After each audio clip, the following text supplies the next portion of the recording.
I prefer it to be a question about some of the stuff we talked about today. If it's a question about, or a couple other ones, but I try not to be too specific about matches in particular, because I referee thousands of matches, and sometimes I don't remember them all exactly. Yeah, you know, and definitely when I'm refereeing a match, it goes into my memory a little different because I'm looking for other things. Matches where I just watched and enjoyed as a fan, I'm able to get it into my brain different because I'm enjoying, like, you know, the beauty of what I'm seeing there. Start with you. So when you have to go to the other countries or the other states, how extensive is it to have to get your license or certifications or whatever? That's a good question. Sometimes it's pretty easy.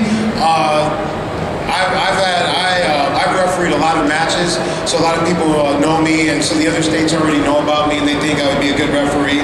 But sometimes it's not as easy. Sometimes I always have to put in an application, and it has to be reviewed, and I have to send them a resume, and some of them we have to take physicals, and some of them they want us to take brain scans and heart scans. We have to do blood work, and I don't know why as a referee.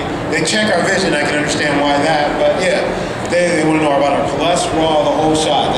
They're concerned. So it varies. Depends on where we're going. Thank you, it was a really interesting talk. Thank you, it was a really great talk. Thank you.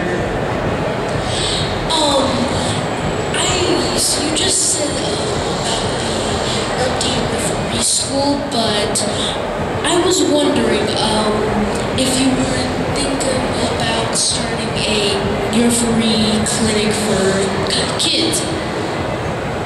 Oh, to officiate?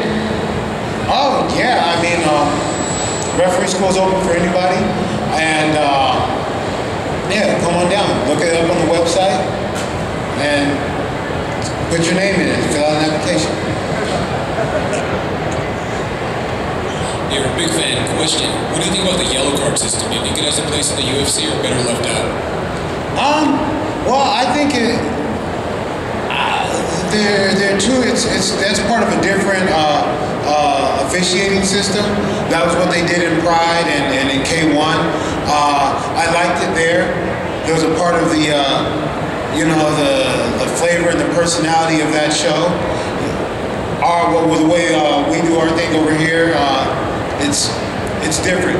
And you got to understand the way the sports are officiated, Pride and UFC kind of started differently. UFC was based more on boxing, and over there in Japan, it was based a little bit more on pro wrestling.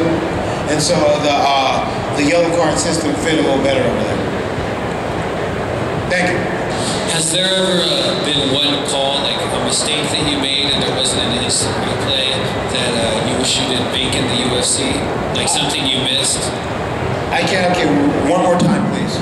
Has there ever been like a mistake, like looking back, like a call that you wish that you didn't make at the UFC and there was no instant replay?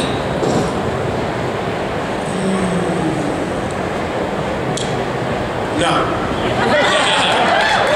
That's the right answer. I'm a huge fan. Yeah, I'm a big John McCarthy fan. How does it feel being one of the biggest referees in the fastest growing sport in the world? Oh, I love it. I don't know how else to say it. I love my life. I love my job. I love the sport. I think it's the best sport on earth. And to have a place like this in it is a dream come true. I'm living a dream. It's wonderful. And just one more thing. How long have you been on that here for? 22 years. Awesome work. Thank you.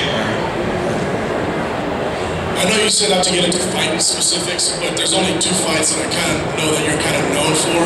And I wanted to see if you could describe what was going on through your head during that time. Fight 1, Tim Sylvia, Frank Mir. Because I know Tim Sylvia and even the UFC brass was kind of throwing you under the bus for a good 3 to 5 minutes until the replay. I want to know, and even the fans are doing, what was going on in your head? Like, maybe I called it too soon, or should I let it go? Oh, I'll tell that story. Yeah, the fight he's talking about, Tim Sylvia, was. I think that's the fight that I'm known for, because a referee really isn't noticed unless you do something wrong. That's usually when they notice you. So then if you do something wrong and then it turns out you're right, then people really notice you. But if you're doing your job as you shouldn't be noticed, you know? You shouldn't be in the way. You know, nobody's here to see you. So if you're doing a good job, nobody notices you. But in that situation, Frank Mir put Tim Sylvia in an arm bar. It was a tight arm bar. Tim Sylvia pulled his arm out to defend it, and he got his elbow past the forearm, past the hips. But Frank Mir is so strong, and he had on a cup, he was able to break his forearm, which you rarely see happen. One of the things about it is Tim Sylvia has long joints, long limbs, so he had a lot to pull on. But he broke his forearm in 3 places. One bone broken in 2 places, the other bone broken in the third. And when I made that call, what was incredible is I saw it go, I heard it break. I didn't realize that's what I heard. I heard a sound that sounded like maybe someone ripping tape or snatching tape off something really fast. And I was like, what was that? And then I saw the arm. Oh, that's what that was. And so I stopped the match, and he's looking at me like, what are you doing? And I might have cursed a little bit. Your arm's broken. The thing about it, what was amazing to me is that his arm went back into place like it hadn't been broken. I mean, you look at it, it looked perfectly fine, but I knew what I saw, but I couldn't believe when I'm looking at it, I expected it to be dangling or hanging loose or something like that. So at that point, he wants to continue fighting. His corner's about to climb over the fence. There's like real big Samoan security guards wrestling with him, keeping him, they got my back. I was very happy to see him out there. A lot of people are yelling at me. And in my mind, I knew I made the right call, but I didn't think that there was going to be the replay. What was going through my mind, and that's what the question was, is I know it was a good call. I'm probably not going to be vindicated. It was fun reffing in the UFC. I probably won't be back. It was a good time. It was a good time, And then Joe Rogan, I have to thank Joe Rogan for that.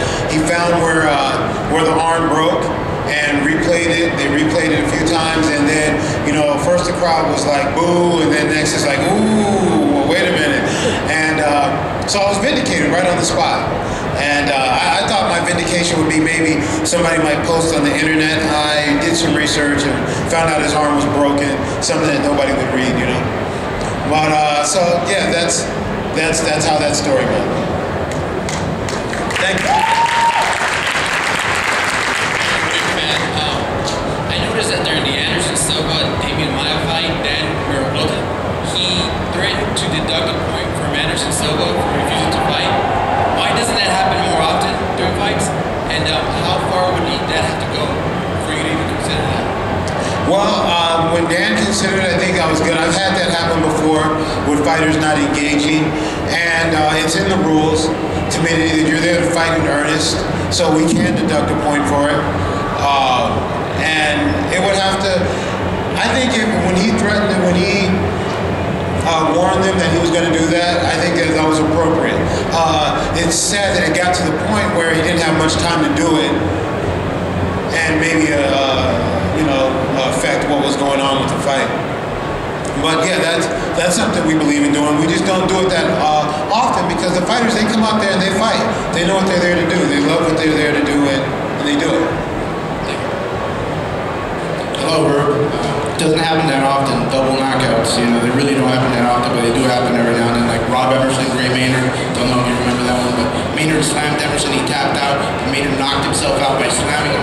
So are they viewed as no contest, draws? How do you see double knockouts? Double knockouts? Yeah. Is that a no contest? Oh, is it a no contest? Yeah, that's a no contest. It was a no contest. Yeah. How do you see it? Yeah, that's the way I see it. It's a no contest. It's a no contest. Because basically, yeah, it's a no contest.